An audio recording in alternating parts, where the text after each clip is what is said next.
اللہ پاک نے جس نبی کو بھیجا 2 قیدیں لگا کے، 2 قیدوں سے مقید، 2 شرطوں سے مشروط کر کے، ایک شرط مکانی، ایک شرط زمانی۔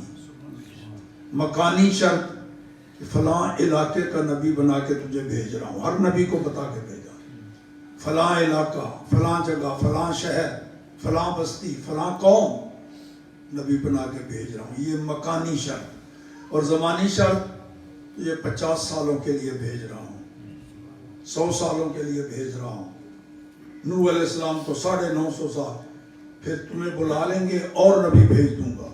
تو زمانے کی بھی قید، مکان اور قوم کی بھی قید، مگر جب باری آئی اس ہستی کی جو محمد الرسول اللہ، دونوں شرطیں رب نے اڑا دی، نہ کوئی مکانی شرط نہ زمانی، کل جہانوں کے لیے، کل زمانوں کے لیے نبی بنا کے بھیج دیا۔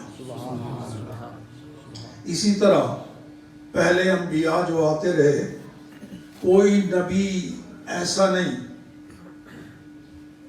جو کسی دوسرے نبی کا امتی ہو، کوئی نبی دوسرے نبی کا امتی نہیں، کوئی نبی ایسا نہیں نظر آئے گا تمہیں جو کسی دوسرے نبی کا امتی ہو، اور کوئی نبی ایسا نہیں نظر آئے گا جو محمد رسول اللہ کا امتی نہ ہو۔ وآخر دعوانا ان الحمدللہ رب العالمین۔